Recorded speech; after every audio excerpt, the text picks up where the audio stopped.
Hello and welcome to the Mesa Arts Center podcast. On this episode, we speak with artist Ben Venom. Ben is a visual artist who graduated from the San Francisco Art Institute in 2007 with a Master of Fine Arts degree. His work has been shown both nationally and internationally, and currently his exhibit, Use It or Lose It, is being featured here at the Mesa Contemporary Art Museum from September 13th to January 12th. Working with repurposed materials to create textile-based pieces, Ben contrasts the often menacing and aggressive counterculture components of gangs, punk metal music, and the occult with the comforts of domesticity. This collision of traditional quilting techniques with elements tied to the fringes of society re-envisions the story of the material through a softer lens. Thank you for listening, and I hope you enjoy.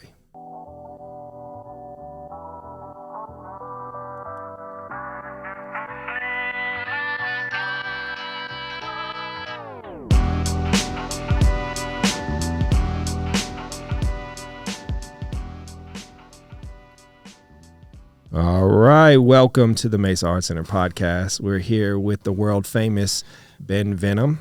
Really excited to get to learn more about who you are and your process. And I will say, if I forget, and I don't think I will, but one of the things I absolutely want to talk about is some of your custom jackets. Okay. Because that to me is like one of my favorite things in the world to do. I actually made my own Letterman jacket last year. Yeah. You have to show me on your phone. Oh yeah, I will. I'll show totally. it. Yeah. So when I saw that, I was like, oh man, I want to talk about that. But let's start, kind of in the beginning of your life. You said you were originally born in Georgia. Yes. You now reside in San Francisco. When does the first kind of like glimpse into the artistic realm for you, when does that happen? Pretty early, when I was maybe like around 4 or 5, I was always interested in drawing. So from that age, I've always been fascinated with drawing with pencil or crayon, and that just kind of always led through elementary school to middle school to high school to college. I always took art classes. Okay. So I'd say pretty early on, I just had an interest in that. I was also really interested in sports. So it was like sports and drawing. Yeah. That's still the case. So yeah, I love that. I actually think that, a lot of times people will think, especially as adults, it's like you're either into the arts or you're into sports or whatever it is. But I think for me, as a young boy growing up, I was into all of it, right? I was like, yeah, I like to play sports. I like to draw. I like to write poetry. I like to make music. And now as an adult, I find the weaving of that kind of really interesting. So what was the first time you were like super inspired by somebody else's artwork? Like, what was that experience like? Who was it and how did it inspire you? And I've never been asked that question. That's a good question. I would probably say around high school, and it must have been probably like album covers for like punk or heavy metal bands. Yeah. I remember really liking Iron Maiden album covers, Derek Riggs, which are, pretty hard to miss. Yeah. The Eddie and all his different kind of variations. So that would probably be my answer, would be Iron Maiden. Yeah. Somewhere in Time, Seventh Son of Seventh Son, all those. I like those album covers. Aces High. I don't know. I like them all. Yeah, no, album covers I think that makes me feel like we're of the same generation. Because I think we are. I'm up there. So. yeah, right. I might be older than you, but I don't know. Yeah, but I loved album covers. Getting a CD when it came out and like getting it out of that really ornery shrink wrap paper and then getting the cover out and looking at everything, like that was a part of the culture. Yeah, right? Totally. So you're showing your age because you said CD. CD, yes. And we can even talk about vinyl, which really will give you an idea of how old we are. But like one of the first CD I remember buying was Aerosmith Pump, but then the second one was AC/DC Razor's Edge. Okay. And that album cover is pretty awesome too. Yeah. But some of the other ones, to kind of add on to my answer, would also be like skateboarding graphics. Yep. So like I had a Steve Caballero skateboard. It was one of my first skateboards, like the Dragon with like kind of like the bat silhouette shape. and I would cut like the grip tape into that shape like everybody else. Yeah. And because those boards are pretty awesome. And Search for Animal Chin was like a pivotal skateboard video. Yeah. Growing up, but yeah. So I've Iron Maiden skateboarding graphics. Okay. So I love that, because that to me is, in terms of visual arts, right? That is what would be considered, at least in my opinion, like the counterculture of visual arts, right? Yeah, totally. Back then, for sure, right? Because it wasn't popular and but you did go to the Art Institute in San Francisco. Right. I went to the San Francisco Art Institute. San Francisco Art Institute. There's a difference. I'm going to assume that there's a no, absolutely. Because there is the Art Institute of San Francisco. And then there's the California College of the Art, blah, blah, blah. I'm going to assume the one you went to is the more prestigious one. Yes, of course. but then you wind up getting a Master of Fine Arts. I always think it's hilarious, the words Master of Fine Arts. Yeah. But you bring that kind of counterculture vibe into that. Like, how was that transition for you? Well, I kind of look at, much like Takashi Murakami looks at like his super flat, as kind of like this colliding of two different like disparate kind of ideas. So it's kind of like the high is colliding with the low. So case in point, like I try to be as best that I can be at my craft, which is textiles, primarily the medium I'm working in. But at the same time, I'm influenced by what I would call like the cutty, what we were talking about, like skateboard graphics, band covers, etc., which are a little bit more edgy, counterculture, and then colliding that into the form of a functional piece of artwork. Yeah. So going to the San Francisco Art Institute, when I was there, they really focused on this idea of kind of concept was really big. So you would learn like skills and whatnot, but the concept will reign supreme in the program, especially in the master's program. So we had like a new genres department. And the joke there was like, you can do virtually anything you want, and it can be art, which sometimes goes a little too far. But I get absolutely, it, yeah, I understand. But that was good. It kind of opened my eyes, like, oh, it can be anything, like literally anything. Like an action can be something. Yeah. And I thought that was kind of really interesting. So I kind of took that overarching, deep concept. I always have that in the back of my head, and have tried to apply that to my artwork. Yeah, I love that.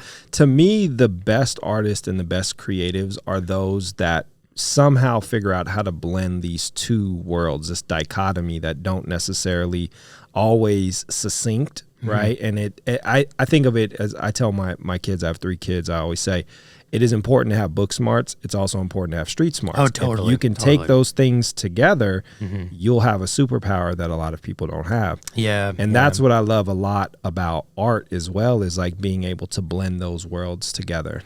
And that's exactly how I feel too. It's like, so it's not just one thing, like my art.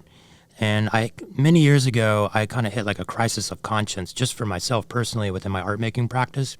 I wanted to do something that went beyond just bring a pretty picture to hang on the wall. Not that there's anything wrong with that at all. I'm just talking about me personally. I wanted my art to be able to do something a little bit more than just hang on the wall. And that's what ultimately led to working with the textiles. Yeah. So even if you don't like what I do, which is totally fine, if you don't like the imagery, totally fine. You don't like me? Fine. But you can still use everything, like the jackets. Yeah. The quilts are technically a quilt, and you can actually use them. Yeah. The jackets, the quilts, the tote bags. I've made a giant curtain, pillowcases, etc. So it has a very distinct purpose in the world. So it's not just this one thing. I love that. I love that so much, yeah. Much like telling your children, I have a 6-year-old daughter, and like the street smart thing, I'd almost say that that's a tad bit more important than the book smart. Oh, yeah. But that's just right now. She's only in 1st grade, so like that might change. Yeah. But like I have a good friend of mine that I grew up with, and he's very street savvy. And I've just seen that as we've grown up together, from being young teenagers to, adults with children. His daughter's in her 20s now. And I've seen that work really well to his advantage. Oh, yeah. And I was like, oh, okay. Yeah. Like I see how you played that. Yeah, exactly. Well done, sir. Didn't learn that in school because I was sitting next to you. Yeah. No, I think it's interesting because, not to get down a rabbit hole, which I can do for sure, but I think about education and when did formal education become a part of our existence as humans, right? I know and I'm not a historian, but I do know that before there were books, there were the streets, right? The streets in which we were learning to be humans and survive. And so street smarts is always, I think, the best tool when you can take that and start to think about theory and how all these ideas collide. It really is a superpower. Yeah, right? I mean, that is the perfect word for me. Is I describe my art as a collision. It's a collision of fine art, craft, and what I would call the fringes of society, the counterculture elements, much like we've been talking about. And I take all that and I collide that into the form of a functional piece of artwork. So it's like the collision factor is really important to me. And I liked all those kind of different things because you can pick and choose from a variety of sources. You're not just honed in on making art about this. It can be about a lot of things. And for me, what's really important about that is that when someone comes to view my art, I don't know what their background is. I don't know what their political views are. I don't know where they're coming from, religiously or whatnot. And that's okay because there's a lot there that they can unpack within my art. Maybe they donated fabric for something. Yeah. Maybe they saw this band play. Maybe they used to skateboard with Tony Hawk or Steve Caballero or Natas Kappas or whoever, that's super awesome. So it's like they can bring that to the table because that's there for them as well. Well, and that's what art, in my opinion, is supposed to do. It's supposed to inspire. It's supposed to spark conversations. It's supposed to extend conversations. And it's fine if it doesn't do that, but as a creator, that's why I create. I don't create just so people can say, oh, that's cool. It's like, what does that make you feel? Let's have a conversation about it so that we can learn how to be better humans, right? And when you have art that is just specifically in a gallery or something like that, if you're not going to the gallery, then how are you ever going to experience it? But when you put it on clothing or make it functional, that's like a win-win.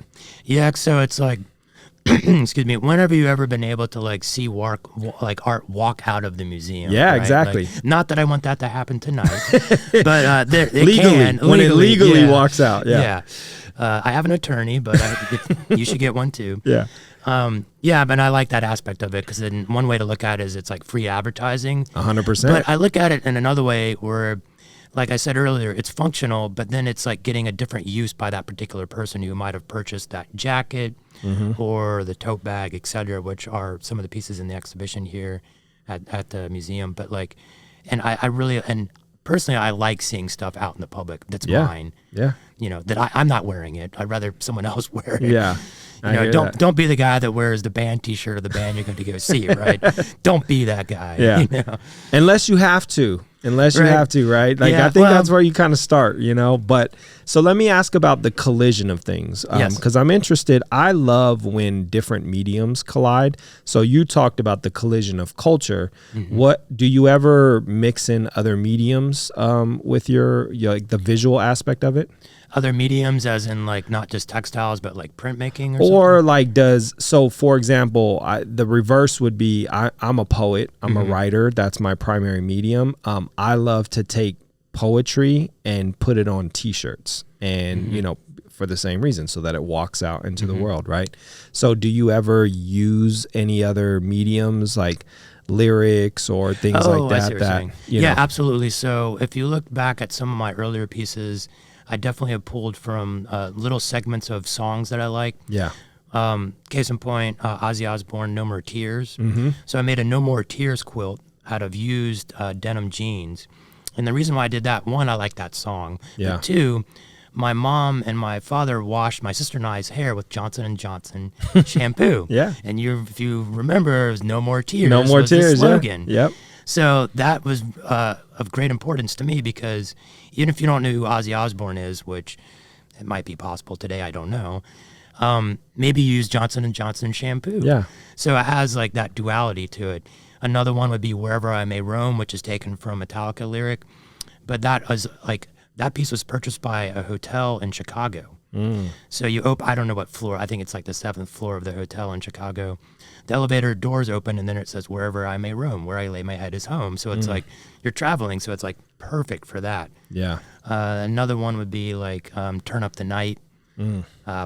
So it's like kind of these dualities of like, what is he talking about a lyric, or is it a different saying? So I kind of like pulling from little things like that. Yeah. But I'm very particular about what I pull from.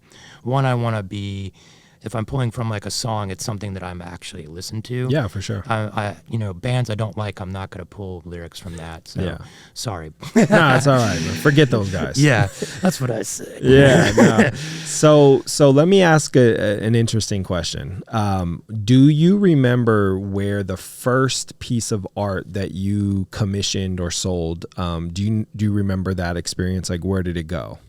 That was bought, like someone who bought my like artwork? you just said that one of your pieces in this Chicago hotel, which is a very prestigious place. Yeah. So this will be, I'll try to answer this not in a long-winded way. So the very first time I ever had an art show, like legit art show, was probably over 25 years ago. And it was at a coffee shop in Atlanta called Aurora Coffee. Okay. And I had probably about 15 pieces. They're small. They're like mixed media cyanotypes with screen printing, right? I sold every single one of those pieces. The show sold out. Nice. So to answer your question, most of that was friends that bought it. Yeah. And I've never been able to duplicate that since. Really? Never sold out. Never sold out one night? Since then, yeah. I was like, wow, this art thing is pretty easy. Yeah. Never duplicated it, ever. Nowhere near that. Yeah. But, so short answer to your question is like friends, like good friends that I grew up with, bought those pieces. They were, a couple $100s or something in nice little frames. My parents bought something too from that show. That's like the first legit thing I remember selling. Yeah. And then from there it would have been galleries. Commission wise was probably just a friend of mine commissioned a painting, and I'm pretty sure he still has it. It was like a large painting. I used to do oil painting. And I think that was about 25 years ago too. Yeah. So now on the flip side, where is like the coolest place that your art is at? The coolest place other than the Mesa Contemporary Art Museum. I beat you to that one. Yeah. Aside from this current place here. Yes. That's been shown anywhere, or just like in your opinion, like I mean, man, you got some good questions. I'm inquisitive. I know you're good. Got to get on my A game. Let's see. I've shown in Tokyo. That was really interesting. So I had work at the National Folk Art Museum of Korea. Oh, wow. In Seoul, South Korea. Okay. Back in 2015, I had a couple of pieces as part of a larger show. And then the curators flew to San Francisco to do a studio visit. And the show was all kind of about denim, because denim was illegal there until like the 70s. Oh, really? You couldn't wear denim. In Korea? In Korea, yeah. Wow. South Korea. North Korea, probably still illegal. But in South Korea. And so I don't know, I want to say it was 72, somewhere around then that started to open up more. But anyhow, this exhibition was kind of about denim. And so I had some denim quilts there. But when the curators came to San Francisco, they wanted a pair of my jeans that I had worn. Oh, wow. And so there's a pair of my jeans that are in the museum, permanent collection of the museum. Wow. Of the Folk Art Museum of Korea in Seoul, South Korea. That's a niche ask. I know, and I didn't wash them, sorry. That's okay, right? That's probably what made them authentic, right? I know, right? And they also got a pair of my real good friend's, his grandfather's jeans, which I had a pair of those because I was going to cut those up to make them into something, and he fought in the Korean War, so I also gave them a pair of his jeans. Oh, okay. Yeah, Clarence. Nice. Clarence Crambling. So. Hey, shout out to Clarence. Yeah. So it was like pretty interesting. Nice. That I thought is. I don't know if you can go see them, but they're there. If you can smell them. Sorry. Smell them. Can we smell them? Yeah. That'd be really cool. So in terms of impact, right? I think everyone has their own interpretation and desires for impact. What would you feel like your desire for the impact of your work to be?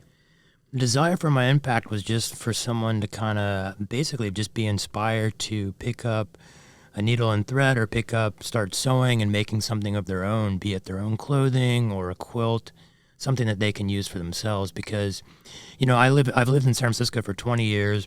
We were one of the first cities in the United States to ban plastic bags. So this idea of like environmentally friendly. which I kind of segued into my artwork, is this idea of I try to use as many like donated or recycled fabrics. Yeah. So we throw so much stuff away, and there's a lot of that material that can be altered or cut up and sewn back into something else. Yeah. So when I would hope that my impact on some degree is someone that comes and sees my work be like, oh, well, he uses a lot of these recycled fabrics. This is something that I can do with all these recycled fabrics that I have in my home. Because let's be honest, Marie Kondo literally screwed us all over because everyone went through their drawers and gave all their stuff away to these thrift stores. Yeah. So like my wife and I live in the Haight-Ashbury, and Haight-Ashbury is like one of the many reasons why it's known. There's a lot of reasons, but one of them is like we have a lot of like high-end thrift stores. Okay. So a lot of people are like constantly coming in the neighborhood. That's to, like dump fabric. That's what is that, an oxymoron? A high-end thrift store? Oh yeah. Yeah. Yeah. I mean, it's like straight up how it is. Like, oh, that's not Gucci or you know, like really? Yeah. Like, come on. That's crazy. But I think for me, and I would be happy if someone like my impact would be to have someone start using some recycled fabrics and, you know, do your little part to save the environment, climate change, etc., and pushing everyone forward. Yeah, and you know, it's fashion is such an expression of oneself. It always has been, and so. But I think and not everyone is interested in expressing themselves in like a standout kind of way, which is why we have. What would you call it? Conveyor belt. It's why Target exists, right? It's like you can go to Target and you can get the same shirt that 50 other people have, or you can create your own and, you know, really get your hands dirty. And I think there's so much more value in that. Like, I don't know. I mean, it would be hard to create a whole wardrobe for yourself, but I love being able to create clothing as well. I'm a novice, you know. I haven't picked up thread or anything like that. But well, you made a jacket, right? I did make a jacket. I designed the jacket. Tell me about this. So I decided a couple years ago when I turned 40 that I wanted to really solidify my legacy. Now you're talking, right? I was impact. Like, what is my legacy as a creative, right? And so I was like, I want to create a lifestyle brand, mostly just for myself, so that I can, you know, no. It's funny when you said don't wear your own stuff. I was like, I wear my own stuff. That's different. I meant the T-shirt. Yeah, band. No. But for me, it's because I want to just express myself, and I want to. I don't hunt for my food, so the least I can do is make majority of the clothes that I wear, right? It makes me feel better. Yeah, I like that. Yeah, and so a friend of mine, we were tossing around ideas, and he was like, well, what do you want your brand to be? And I love humor. I love trying to be the best person that I can be. I love making an impact. I also, at 40, realized that I'm always going to fall short. And so I was like, my brand is righteous, kinda. Yeah. Right? And I try, man. Strive for the righteous, learn from the kinda, right? There you go. But last year I really wanted a Letterman jacket, and I took all the different designs that I made and put them into one jacket, and then I worked with a manufacturer to like do some embroidery, and like I didn't make it, but I designed it. No, you designed it. Yeah. You made it. And you know, and it really was, for me, it was like a one of one. Like, this is only my jacket, and it represents all the different chapters of my life and things like that. That's awesome. Yeah, and it's funny because every time I wear it, everyone's like, where do I get one of those? And you can't. I was like, you can't. Yeah. It's one of one. I know, that's even better. It's like, this is like the golden child. Yeah. You know? No, that's good. It's really cool. So it is fun. So I was really inspired. Like, what inspired you to make your first jacket? I think, you know, I grew up around the punk rock scene of the 90s in Atlanta, and everyone was kind of customizing clothing and stuff. Patches and things like that. Patches and sewing all kinds of stuff onto your jackets and whatnot. And I just saw that happening around me a lot. And I sewed some patches on to clothing, and that just kind of, you know, basically went from there. Yeah. That was probably, you know, my teenage years. And just that punk rock ethos of DIY was really important to me, that mentality. Yeah. Do it yourself. And that's totally led on into the artwork that I do today. I do all the art entirely myself for the most part, except for when I do collaborations. Like the jacket that's here at the museum, that was a collaboration with my good friend Tool, T-U-L. He's based down in Los Angeles. well, I guess it's probably just west of here, but Yeah. I'm speaking as if I'm in Northern California. In Northern California. NorCal, yeah, sorry, over there. And he's a chain stitcher, and he does a lot of like custom jackets and stuff. Oh, and so cool. we collaborated on the jacket that's here at the museum, and it's a Letterman jacket, men's Letterman jacket style. That's like the most complex one of like those are more complex. When I was younger, they're obviously not nearly that complex. Yeah. But it's kind of a way of identity. When you're a teenager, you're kind of really going through all kinds of different identities. Yeah, you are. And like you wanted to identify, like, look, I skate. I'm into punk rock. I'm into this type of music, metal, etc. And you wear your interests literally on your sleeve. Yeah, exactly. Right? Yeah. I had an old car that had like a Operation Ivy sticker on the back because I thought it was so cool. Things like that. It's like, I want you to know how cool I am. Yeah, I mean, that's how we... When we were young. That's how we identify. Now I'm just like, whatever. Just plain. The older we get, the more simplistic, I think, at least for me, for sure. But yeah, we're tribal, Yeah, totally. and that's how we express ourselves and identify ourselves, right? And that's how you find others that are interested in what you're interested in. Yeah. And this is like pre-internet too, mind you. So Yeah. I can't be like, we're all the cool kids in downtown Atlanta. Yeah. I don't know. You'd have to kind of go out and seek them and go into like house shows, seeing shows in people's like kitchens, garages, basements, warehouses. Yeah. It was like a free-for-all. It was awesome. Yeah. So I'm going to ask you a question really quickly. So would you consider yourself an introvert or an extrovert? Well, it's funny because I was just... Or a hybrid? Probably a hybrid. I was Yeah. just reading something the other day, and someone was also telling me it's like you're one person in public and you're someone else at home. Yes. Right? So 100%. I'm married with a 6-year-old daughter, and I'm definitely I'm dad at home. Yeah. And then, like, when I'm out in the world, I'm someone completely different. Yeah. But I would say that I'm not a total introvert, but I'm not an extrovert. Like, I'm kind of hybrid would probably be the best way to describe it. Like, I'm fine. I've given a fair amount of lectures in public with, a lot of people in the audience. But then, like, I also just want to be left alone. You want to? I think that's like after today, 100% I'm gonna go hide out for a while after today. Yeah. But I'm fine doing this. But afterwards, I need to recharge. You got to recharge the battery. Yeah, like my real good friend Kevin Taylor can just like his way of recharging is like going out and like hanging out with other people. Yeah. And I was like, dude, I cannot do that, man. That's like, full on. Just not. That's me. full on extrovert. Yeah, he is. And we would talk about because I read this book about like there's three types of people, and there's like you're a salesman, a maven, or someone who is like complete like knows everybody, know, and like you're like one of those three people, and he is definitely a little bit of all three. Yeah. Yeah. And I would say like I'm maybe a little bit of this and maybe a little bit of the other one, and that's it. It's good. Balance is important. Yeah. All right. So the reason why I asked that question is because I think all great creatives have to live in the duality of introvert and extrovert. But I think it's funny for me, I'm very introverted if I don't have to be extroverted, right? When I'm on, but when I'm out, I don't really like to start conversations. Yeah. So I feel like clothing is a way where a conversation can be started and it's on your terms, right? If somebody comes up and say, hey, that's a really cool hat. Like, I really like that. I know this might be my person and we can have a conversation. Yeah, so that's totally. like my strategy for how I get people to talk to me so I don't have to go out and talk to people. I like it's that. clothing, right? No, that's totally on point. Yeah, so, that's totally on point. Yeah.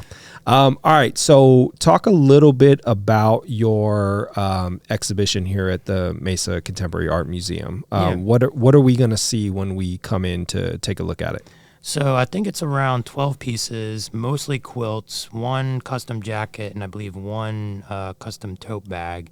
Most of the work was done in the last 2 to 3 years, except that giant quilt that was made back in 2011. Everything else, off the top of my head, I'm trying to think right now, was definitely in the last 3 years. Okay. So it's all pretty new work, so that's something to keep in mind. This is what I've been up to the last couple years. A lot of the work was commissioned by collectors that's in the show here.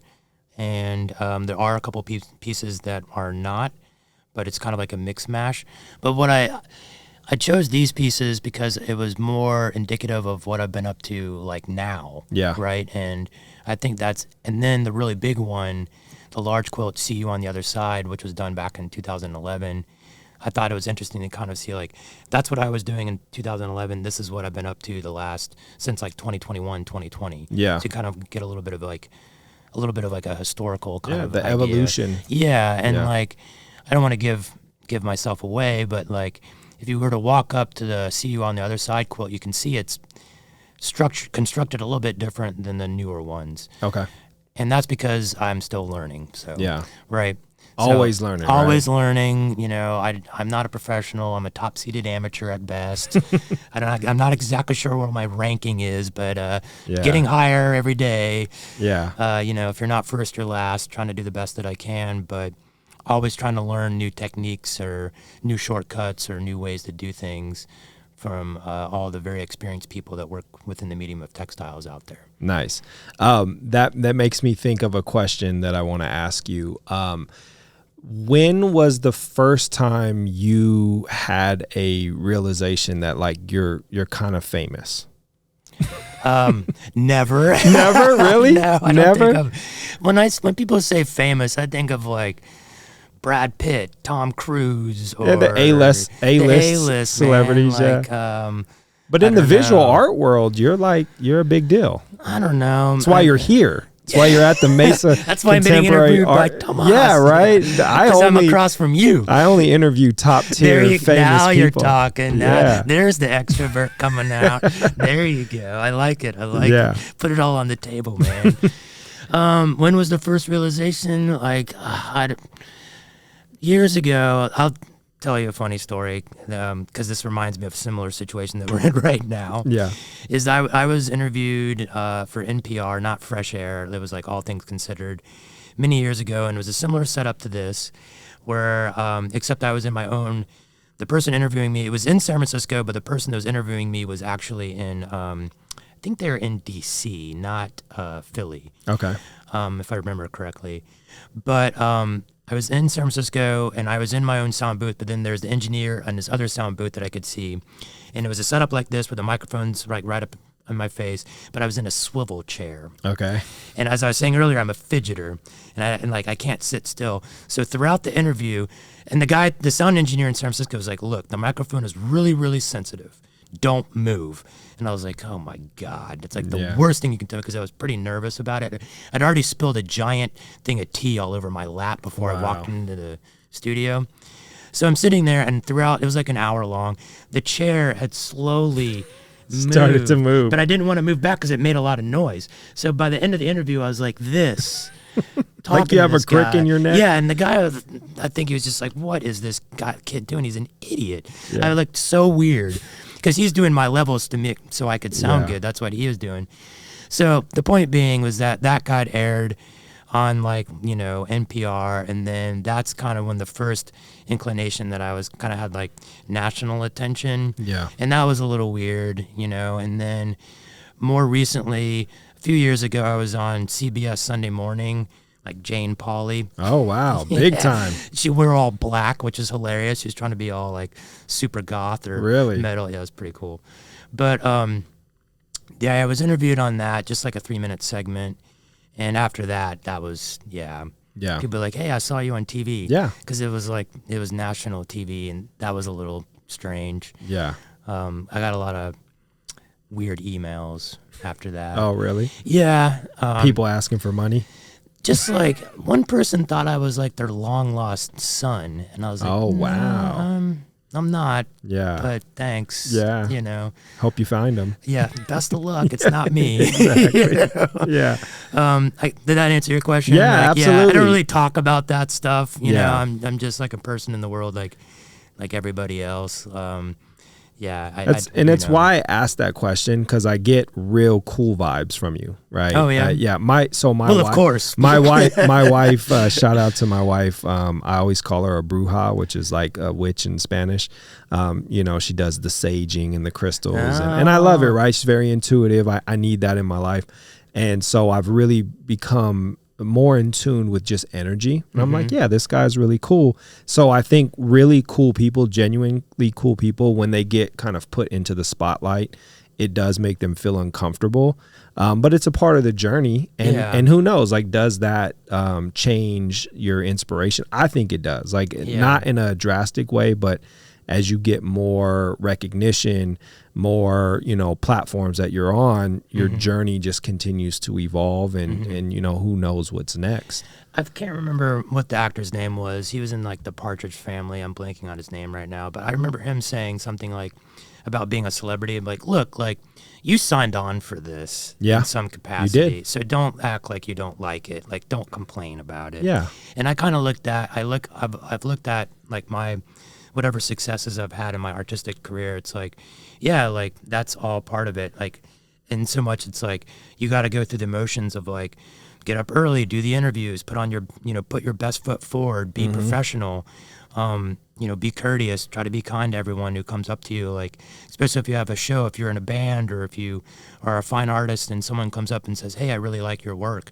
Like, whatever, if you're in a bad mood, whatever, it doesn't matter. You should always say thank you. Yes. Because they're taking time out of their day to come up and talk to you. Yeah. And I just think that's, I try to be that person, because I've seen other people do that are actually famous and more and successful, and I'm doing my best to mimic them. Yeah. As long as my 8-year-old thinks I'm famous, then, then that's as famous as I am. There you go. I speak to a lot of people in Phoenix and Mesa. They're big cities, but they're kind of small in that particular context. So I know a lot of people. So whenever we're out, there's a likelihood that I'll see someone that I know and he thinks I'm famous, because he's like, man, you know everybody. There you go. It's like, I'm famous, man. Dad's a baller, man. Come on. But he doesn't. I don't know. Is your daughter into like YouTube channels and things like that, or do you? Not yet. Not yet. She's 6. She just started first grade. Okay. But we're trying not to be terrible parents, as you know. I hear you. It's real difficult, but it is. She does watch a lot of cartoons, and I can probably recite Tangled and Moana and all those other great Disney movies. So, it's the best part of being a dad. I know, it's good. But the YouTube channels are interesting because they can be dangerous, and you definitely have to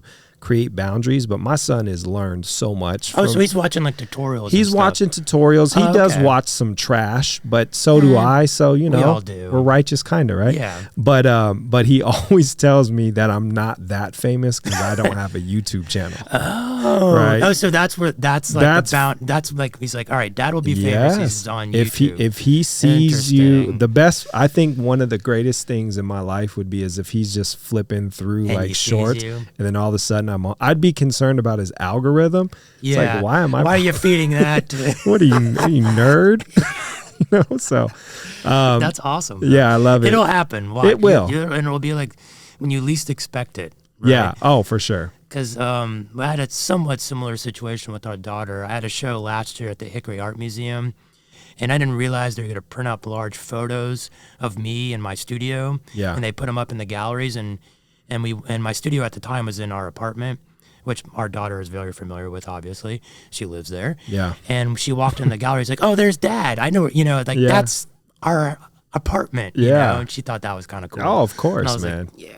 It's the best part of being, I think, for me, and success is a relative term, but like a successful artist, the greatest part for me is that my kids get to see that, and they at least know that that is an opportunity, not to chase the success, but to chase your passions, your dreams, and to create. Like, whatever your creation is, create. But if you're not creating in this life, then I think you're just getting one step closer to like becoming a robot.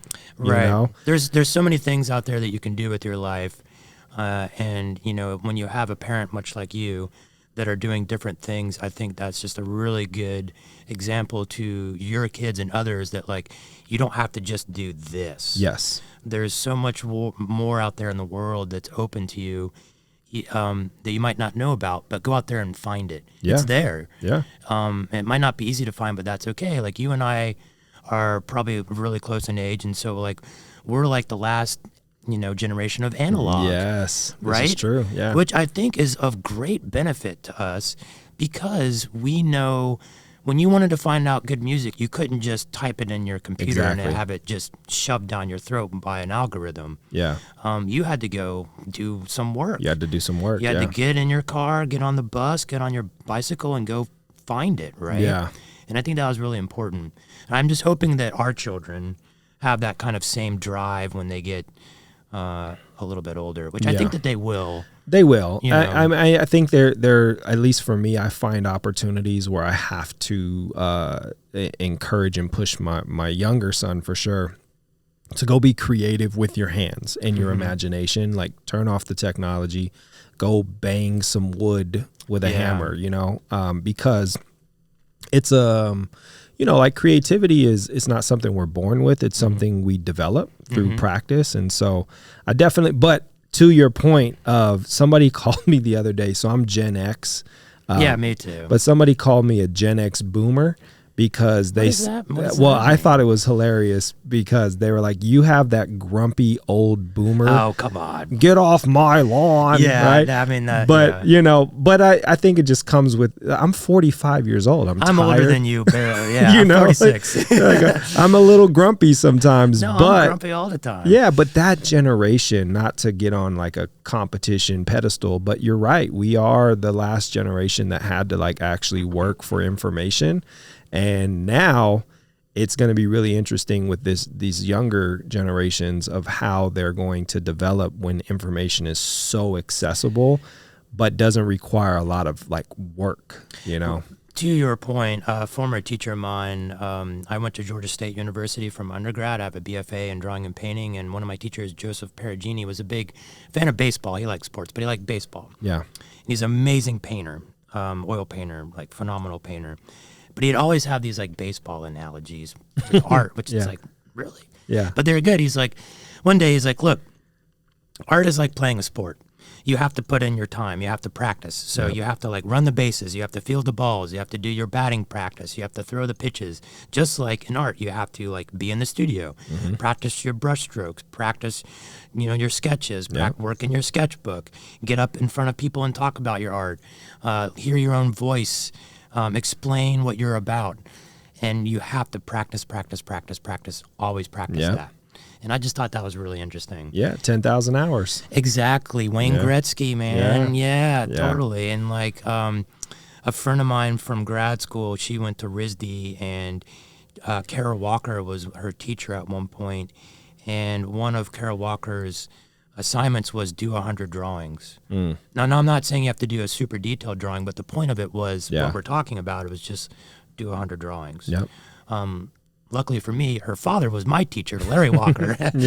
And he had similar assignments, which were really interesting. And it's just like, it's the practice thing. Yeah. Right? And that's what, like what you're talking about with your son, it's like, just go build something. Go build something. Or go destroy something that's okay to destroy. Yeah, for sure. In order to create, we first must destroy, right? Yeah. So, that kind of mentality. I love it. So towards the end of the podcast, I always like to get into the mind of the folks that I'm interviewing and get those like really deep, like things that are going to change the trajectory of our listeners, right? Okay. And, no pressure whatsoever. No. But I think what's really interesting is, and I've done this enough where when I talk to really successful creatives and artists, I think it goes to the basics. You just said it. Like, what is the recipe, right? Okay. 10,000 hours. No, I have a better one for you. Okay. And it's totally not from me. I stole it from someone else. So okay. It's legit. Cool. In order to be successful in life, you need to do 2 of 3 things. The 3 things are be on time. Yes. Be easy to work with, and do good work.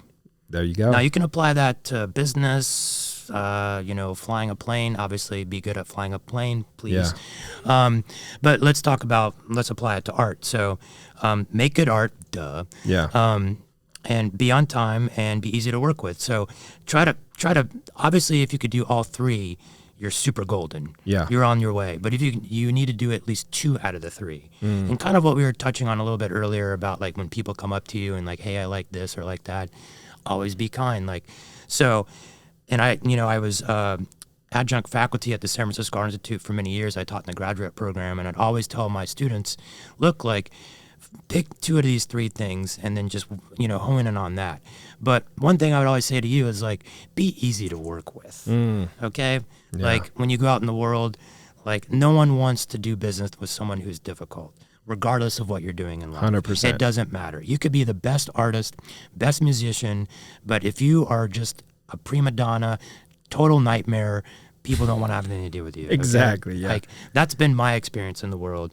But and then go to one further for me personally to kind of tack on my appendix to that 3-part that I stole from somebody else, would be like, try not to burn bridges. Yeah. You never know when someone will come back into your life that might have like pissed you off earlier or done something, and then you didn't burn that bridge, and then it comes back full circle. Yeah. I mean, I really cannot emphasize that more. Be like, it's amazing because, we're all in it together in a lot of ways. And, the fine art world, after you get to be around our age, which is super young, is that it gets smaller and smaller and smaller, especially when you travel for exhibitions like this and you meet other people and they know a lot of the same people, and like people talk about others all the time, right? Yeah. So you want to have a good name. It's kind of what Patti Smith has said.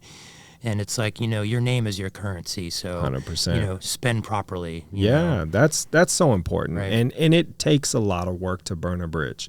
Like when you think about it, right? For some people, it's really easy. Those are people who are toxic and they're burning bridges left and right. They're burning bridges. They're on an island of themselves. But it takes effort, right? You have to think about how to burn a bridge. Sometimes relationships end, but you don't have to burn the bridge. I think that's really good advice for anybody out there. So now the last 2 most important questions, I'll save the most important for last. But if you had to tell somebody this book is a must read, what is it?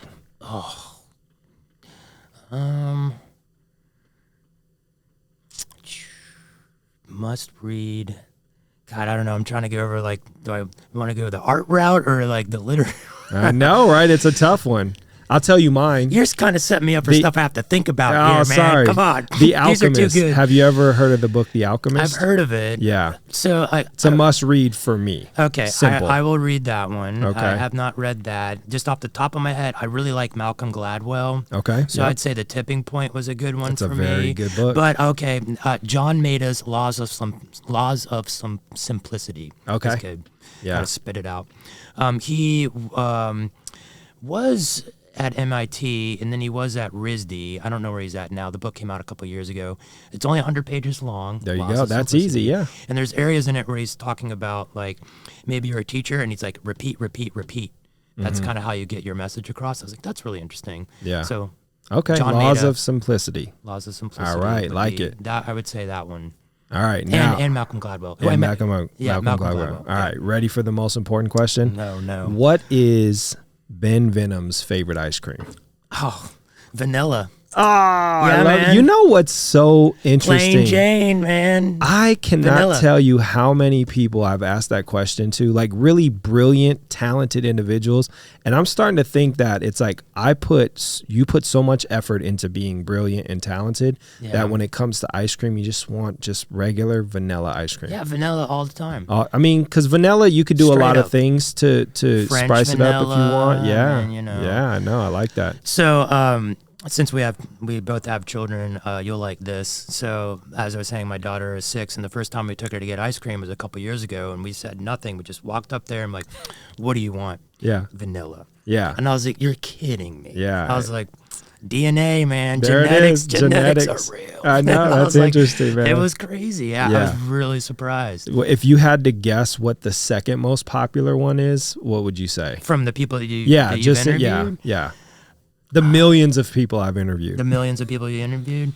Well, I guess I'm kind of like Rocky Road, Sugar Nightmare, Hellfire crap shit. Mint chocolate chip. Okay. Mint chocolate yeah. chip, which to some people, most people, okay. it's like toothpaste. They're like, why would you It eat is kind of like toothpaste, toothpaste, right? man. Yeah. I don't. I like it. can't do I it. don't know why, but I like it. But I can't do that. Ben, I got to be honest. I had no idea what to expect coming into this because that's my format. Yeah, and how do I no this. research whatsoever. No research. I mean, I had to do a little. You know, I read your intro, but I will say, one, vibe check. You're a totally cool individual, man. Well, thanks. I try. I appreciate that, and I'm really excited that you're here. I'm really looking forward to the exhibition. Cool. It will be on display starting September 13th.